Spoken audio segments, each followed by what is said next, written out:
Les grands bals étaient organisés par la Tiare-Étienne encore, qui organisait le bal du Mardi Gras. C'était le sommet de la saison. Il y avait le bal de la Croix-Rouge également et le bal du club athlétique Tiare-Étien.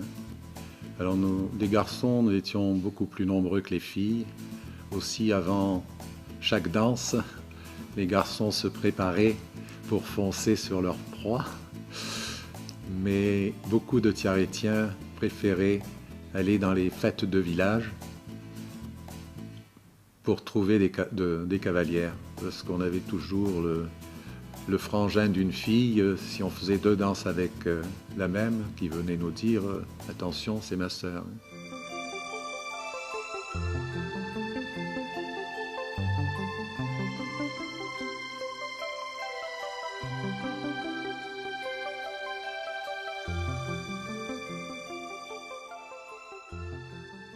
Le GST fut fondé dans les années 20 à 30. Les footballeurs tiarétiens étaient renforcés par leurs amis de Trumlé, Federbe. On retiendra quelques noms comme Arcy, Barty, Ben Sayag, Boubaye, Carrère, Navarro, les frères Scander et bien d'autres. Dès le début, la JSMT amputa le Gallia d'un nombre important de ses membres. Elle devint rapidement une excellente équipe respectée par ses adversaires.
La STPM se nommait à ses débuts la Société de tir, escrime et gymnastique. La section de basket, constituée en 1938, allait devenir la fine fleur de la Tiare-Étienne. Elle s'imposa rapidement en division d'honneur et d'excellence. Elle gagna la Coupe de Rani dans les années 50.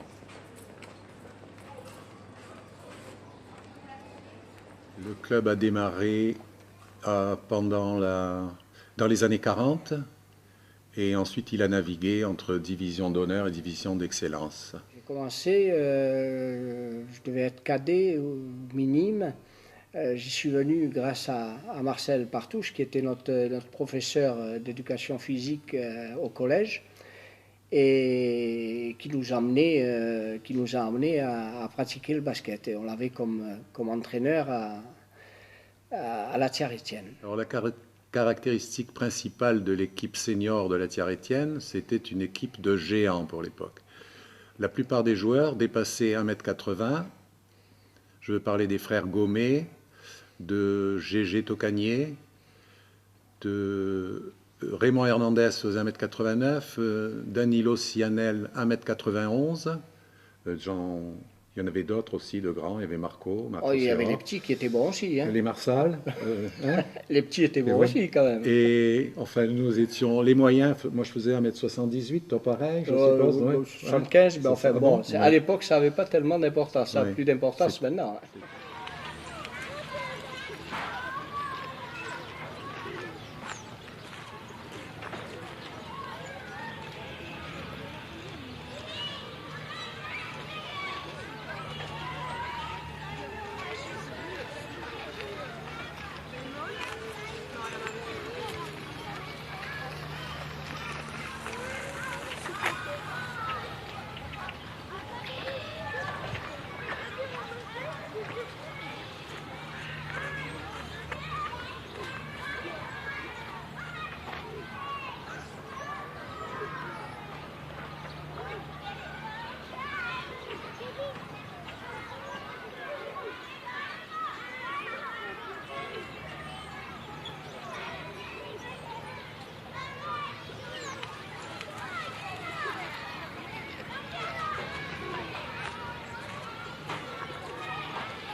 dernier lion de la région fut tué en 1882 par M. Santenac devant sa propriété.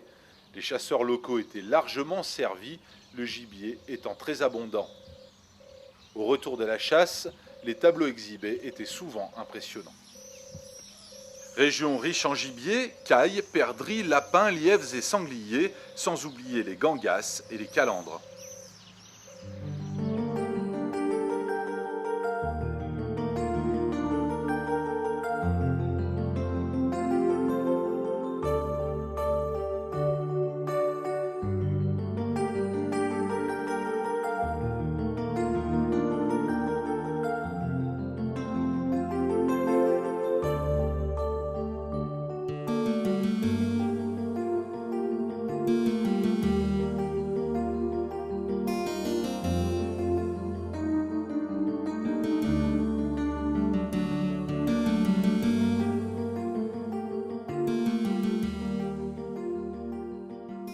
À Tiaret, il régnait un climat continental très sain bien que rude. Les hivers étaient rigoureux avec de fréquentes chutes de neige qui perturbaient le trafic routier. Lors des chutes de neige importantes, il fallait certaines fois plusieurs jours au chasse-neige pour dégager le col de Guertoufa. Jour rêvé par les enfants pour manquer l'école et faire des batailles de boules de neige.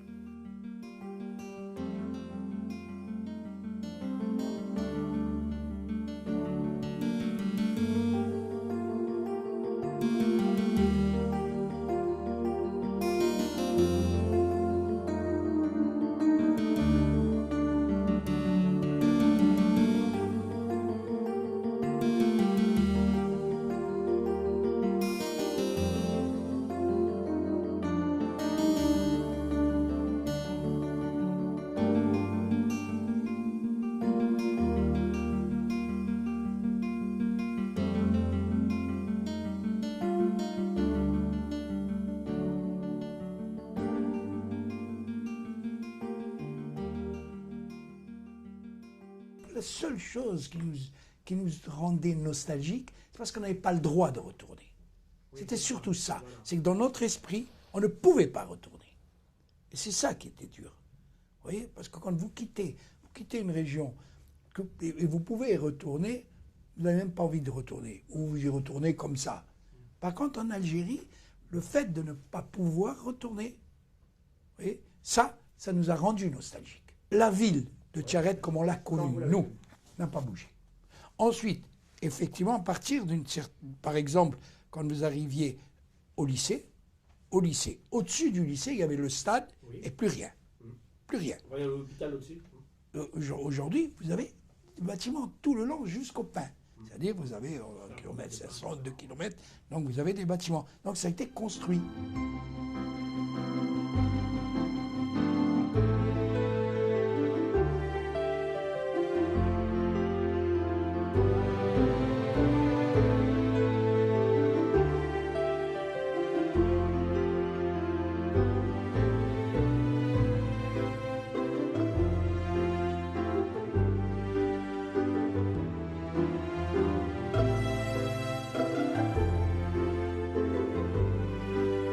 Je connaissais la jumenterie, je l'ai vue, j'y allais, mais j'ai retrouvé une jumenterie, j'étais à Tiaret il n'y a pas longtemps, j'étais surpris. Elle m'a beaucoup plus impressionné maintenant, alors qu'il y avait une personne qui était là qui me disait que le responsable, qui était déjà responsable, il était en dessous, le capitaine, vous avez dû le voir, et cette personne me dit c'était comme ça. C'était comme ça, mais j'étais surpris de voir qu'on avait une si belle jumenterie, énorme, magnifique. Voilà, de Tiaret, jumenterie, on allait, on tournait autour, on ne rentrait pas dans la jumenterie.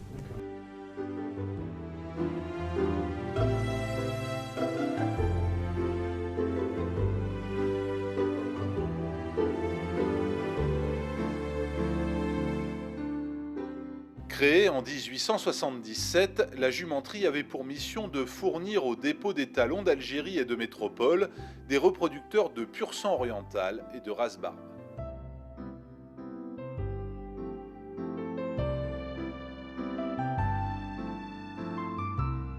Quand est-ce que vous avez préparé ce métier-là 1954.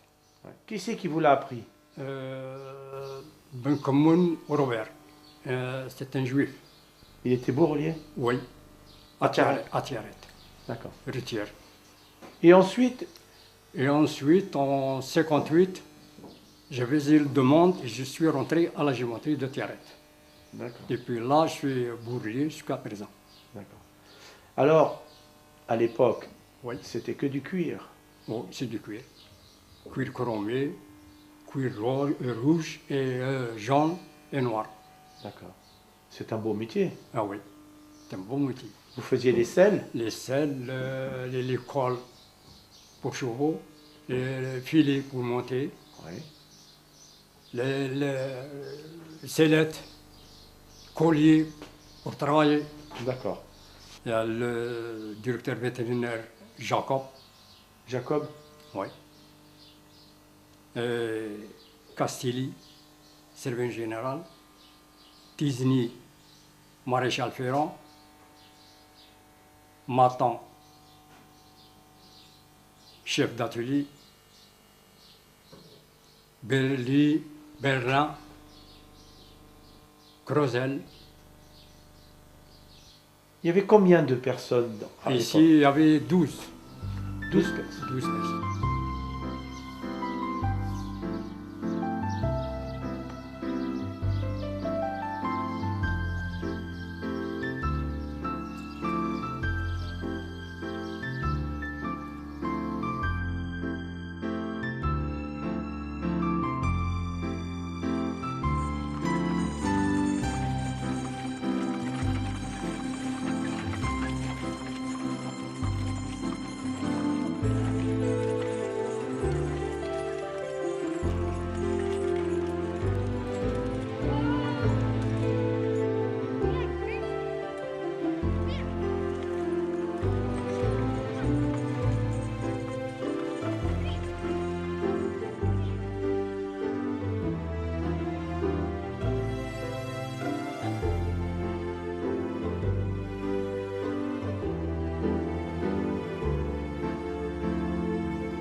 Le département de Tiaret était équipé pour la conservation et la transformation de ses produits céréaliers.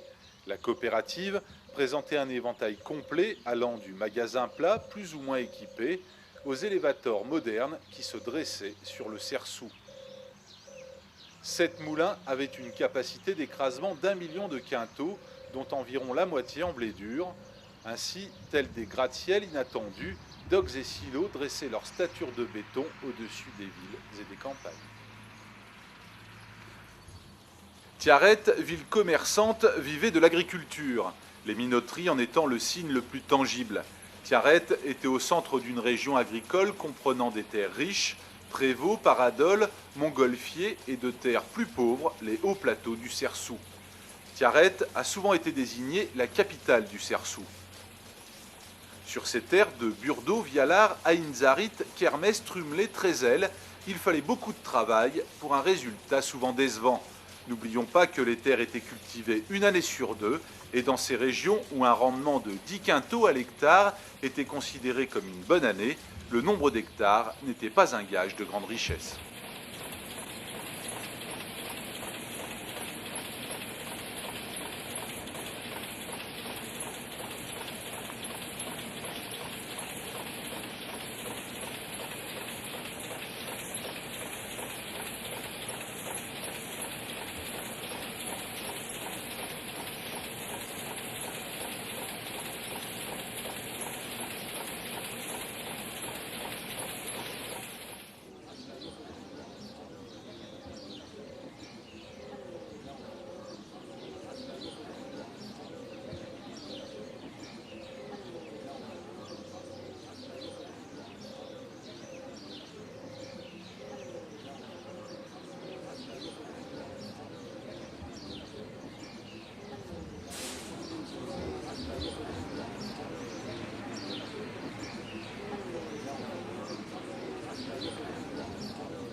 les moulins portés, c'est toute une vie.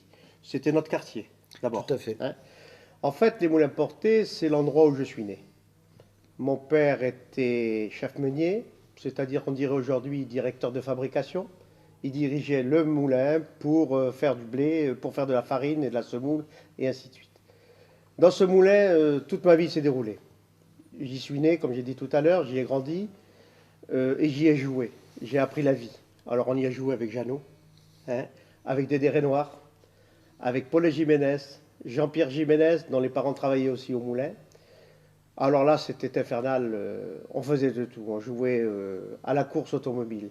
Et surtout dans les docks, dans les silos de blé où on se jetait et on risque de se faire enfermer par le blé. Hein, mais en fait, voilà. Alors le moulin porté, c'était quand même aussi une industrie importante. C'était quand même un des plus gros employeurs de Tiaret et qui employait énormément de monde. Ça existait, je crois, depuis toujours. Tiaret est né avec le moulin porté ou le moulin porté est né avec Tiaret, je ne sais pas. Mais voilà, c'était ça. Et ça faisait partie d'un ensemble d'autres moulins et d'une entreprise énorme parce que ça regroupait autre chose, les moulins portés. C'était le grain, le blé, la culture, les battages, les moissonnages, tout ça. Mais c'est surtout notre vie. C'était notre quartier, notre vie.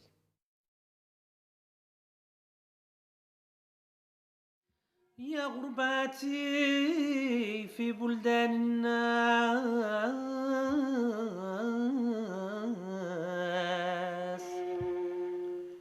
واللي يجي قول هذا براني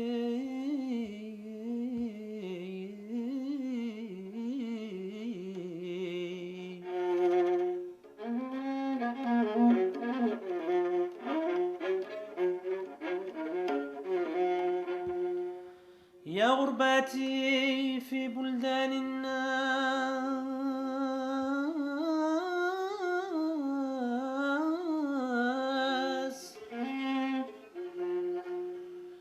واللي يجي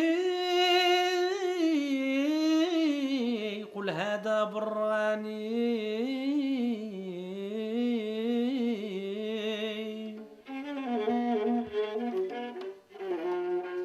أنا اللي كنت ندبر على الناس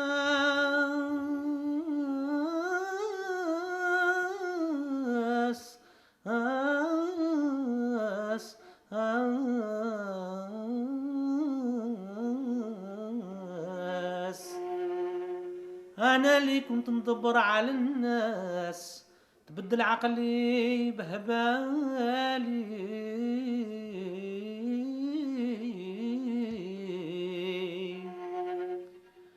أنا اللي كنت في الدار رجعت نحاس